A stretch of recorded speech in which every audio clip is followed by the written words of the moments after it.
Shalom Israel. I'd like to give all praises, honor, and glory to Yahweh, Bashem Yahushai, Bashem Makakwadash, double honor to the apostles and the elders, great millstone, and shalom to Lek out there doing this work of faith and live with love and true sincerity. All right, I just wanted to get into a quick topic based upon Ecclesiastes, the ninth chapter, starting at the 11th verse. All right, and so I'm gonna just get straight into it. It's Ecclesiastes 9 and 11. It says, I returned and saw under the sun that the race is not to the swift, nor the battle to the strong, neither yet bread to the wise, nor yet riches to men of understanding, nor yet favor to men of skill, but time and chance happeneth to them all. So, like just analyzing this verse, and so many different things come to mind, but just the fact that what time and chance happeneth to them all. And when you think about how the Most High set up this world, and He allowed every nation, to have their time under the sun for them to be a superpower within the earth. That goes to show that time and chance what happened to them all. All the different nations, especially before us, before Israel itself was a nation. Those different Hamitic nations were on top. We ruled for a while, been under subjection under the Moabites, Ammonites, all these different nations. They all had their chance. They all had their uh, 15 minutes of fame, if you will. And that's a common theme of today. Your 15 minutes of fame. Meaning what? Everybody get their chance,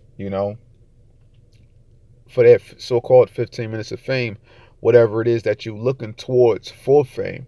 Because some people look at it on a big scale, from Hollywood or music or whatever the case may be.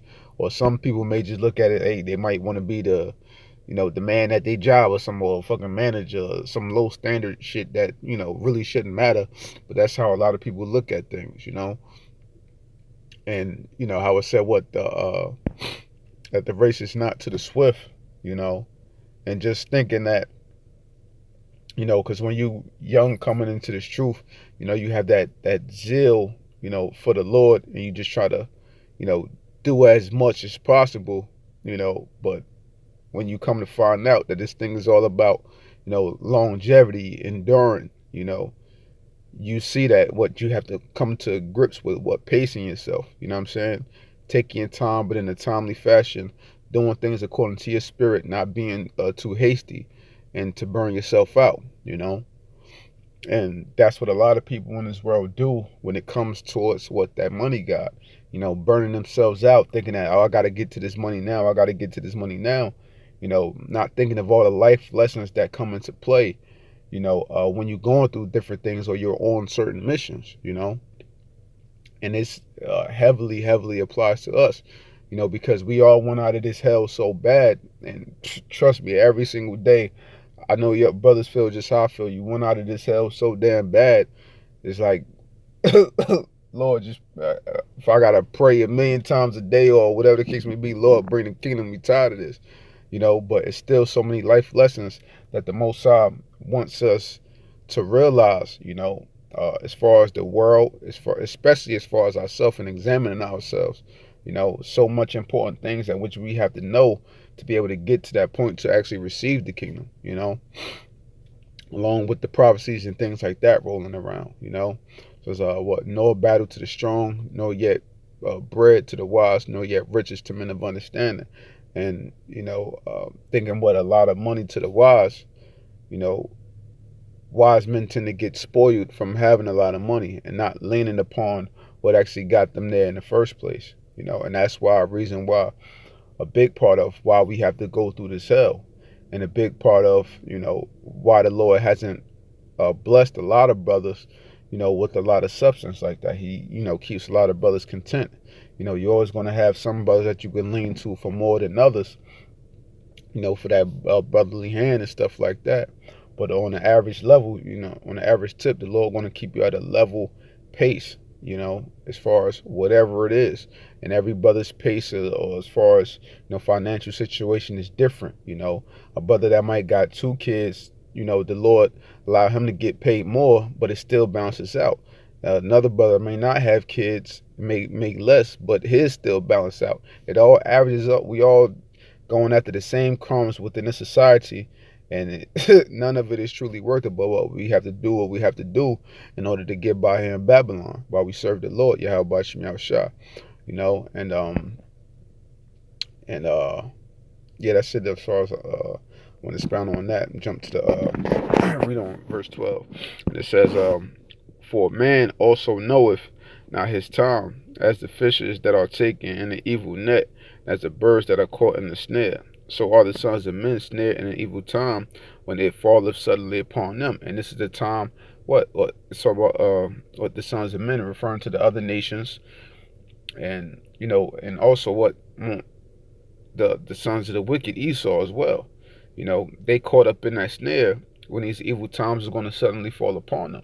Because we all know that America is on its it's on its last toe out the door, man. Literally, forget their last leg. They've been on their last leg. They on their last toe walking about the door, man, of coming out of power. You know, and the Lord is doing all of this, because what they had their chance, they had their time.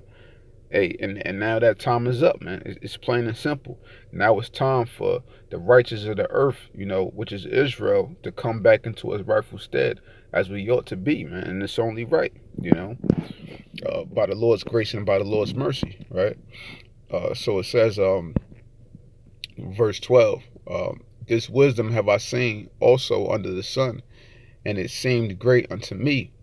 There was a little city, and few men within it, and there came a great king against it, and besieged it, and built great bulwarks against it. Now there was found in it a poor wise man, and he by his wisdom delivered the city. Yet no man remembered the same poor man. Now, thinking about stuff like this, I mean, the scripture is going to expound on a little more, but the average person in the world, when it comes to a scenario like this, they'll be like, they, what I mean? Look at it strangely, in which we look at it strangely because we're in this same predicament. We looked at it, meaning what? We looked at it strangely at first, but then in hindsight, getting a thorough understanding upon this truth and everything else, we see that we're in the same position, and we thoroughly understand why, we're not being reverenced by the people, why they don't take us serious. It's all because of what? To be taken serious within this world, you gotta have money, which is the most backwardest shit I could even fathom, man. In order for people to truly take you serious, you have to have some sort of status symbol within the society to show that you're prospering, man. They don't respect you when you poor and when you lowly, man. And when you just living a average life. You got to be living a lifestyle of a Jay-Z or a Drake or a 50 Cent or somebody, or a LeBron James, for them to look at you in some type of light. When us, as prophets of the Lord, we hold way more wisdom than they hold in their little pinky fingers, man. But that's the average mindset of the people. They will never respect, the low man on the totem pole that puts his whole life on the line for others, that really has the wisdom to help someone out. He's always going to be ignored. And that's that's a big thing in which we have to accept within this truth, man. Because Yahweh Shah went through it, and he was hated amongst all the wisdom that he was given to all the people, and he had to suffer it, man. And we're going through the same, man. So, when you look at it in essence, this poor wise man, it can refer to us as Israel. But if you think about it as an individual man, this applies to who? Yahweh Shah, man. Because what? Hey, he by his wisdom, and the wisdom of the Lord, the Heavenly Father, delivered the city, what? Which is Israel, man. He delivered us by what? Giving us grace, giving us a second chance by laying his life down, man. Yet no man remembered that same poor man. What? On this western side of the world, Our people forgot, who our righteous power is, man. Nobody remember them. We tell the people who he is, what he did for us. They don't remember him. They don't care to remember him, man. They don't care to keep the Lord's name in remembrance. They don't care to keep the law, statutes, and commandments in remembrance. All the characteristics of the scriptures that clearly show that we are Israelites, they don't care about none of those things, man. They too hooked up on Esau's thought pattern, a frame of mind of how life should actually be, Well, when we tell them the real, but they can't see that, But I read verse 15 again. It says, "Now there was found in it a poor wise man, and he by his wisdom delivered the city, and yet no man remembered that same poor man. Then said I, wisdom is better than strength. Nevertheless, the poor man's wisdom is despised, and his words are not heard." And this is true to every aspect, man. This is, why these scriptures are so heavy, man, because, you could think upon just one little precept for hours, because everything has so much depth to it, man. And it could be pinpointed in so many different ways. And, I like to call that the manifold ways of the Most High, because the Most High has a way of saying something, and it could be broken down in so many different ways, but still hitting the same point. And, that's how Apostle Gabar, he says, you have to practice on making your words more succinct. You want to get clear and straight to the point, saying much in very few words. And this is what the word of Yahweh Shem Yahushua does, So I'll read that again. It says, "Then said I, wisdom is better than strength." Then said I, wisdom is better than strength. And when you really think about that, you have scenarios in various movies where they have one guy that's strong. Take a fight scenario. A guy that's strong and he could beat everybody up, but then you'll have one small little dude that uses wisdom coming, kicks his ass, man. Then they be looking at him like, "Oh, how did you do that?" What? Because he used his mind, not his brawn, so to speak. And that's what this thing is all about, man. But Esau, all he knows is nothing but brute force. All our people know is nothing but brute force. All they know is carnality. When this thing is all about spirituality and how you apply your mind frame to different situations to get yourself out of certain things and to benefit from certain things and to make yourself a better person and for us to be better men of the Lord, period. It says, "Then said I, wisdom is better than strength. Nevertheless, the poor man's wisdom is despised and his words are not heard," man. How long have the prophets been crying out to the people for thousands of years and they have not heard one single word, man? The average person has not heard one single word, man. Regardless of what you tell them, how you break it down to them, how much evidence you give them, but yet let a celebrity do it, they'll worship the ground that he walks on, all because of the celebrity. And as the apostles always say, that's if the Lord really wanted this thing to be popular, he would have Jay-Z and them, bringing people to the truth. But that's not what the Lord is looking for, man. The Lord is looking for that the few, the chosen, and the elect, man. That's what this thing is all about, right? So it says, verse 17, it says, "The words of wise men are heard in quiet, more than the cry of him that ruleth among fools." So the words of wise men are heard in quiet, man. Meaning what? As I said, the few, the chosen, and the elect, more than the cry of him that ruleth among fools. Because if you're a man that ruleth among fools, you can tell them things till you blue in the face. They not going to get it, man. That's why this word is so precious. That's why this word is truly a secret, man. It's a secret, but it's an open secret. It's an open secret that nobody gets, that nobody can understand but us. And we have to be so thankful that we get this secret, man. And one thing that the brother from the main camp said before, the brother Amnawa Allah, he said, uh, the hardest thing about this truth is living a life of secrecy, man.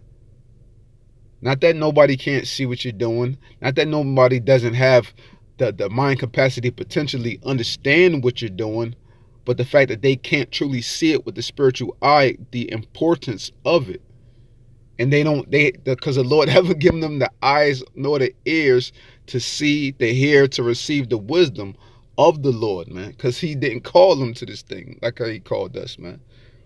And that is the definition of a soldier, man. Being solo, because you truly feel like, besides the times that you may get up with brothers, that's all and of course we pray unto the Lord, but that's all we have at the end of the day, man. The rest of the days throughout the week is nothing but a big ass damn blur. We just going in circles saying Babylon, just waiting to get the hell up out of here, trying to do our best as men of the Lord, man. Verse 18, it says, wisdom is better than weapons of war, but one sinner destroyeth much good. Yeah, I just wanted to get in these, just as the second half of this chapter, man. Just thinking upon the wisdom of the scriptures, man. And it goes so far, man. It truly goes so far. And it's always a million things that we could get into, a million things that we can say, man. But, at the end of the day, it's just realizing that, we truly hold a special place within this world that nobody can recognize, and knowing how precious this truth is, we truly have to give it our all, regardless of what anybody has to say, anybody thinks, regardless of what situation you're going through at the time period. Know that this is only temporal, and the keys, to getting out of this life is this word, man. To know that, just praying every day, meditating upon the words of Yahweh Shemiah Shah, thinking upon the ways of his wisdom that he's bestowed upon us, man. To navigate through this world, knowing that that is truly the most precious gift that we can ever have. That's everything, man. So just me, just speaking on some wisdom of the scriptures, and I just hope this segment was edifying, and I'd like to give all praises, honor, and glory to Yahweh, by Shemiah Shai, by Shem Rakakwadash, double honors to the apostles and elders of Great Millstone, and Shalom to Lek out there doing his work of faith and labor of love and true sincerity. Shalom.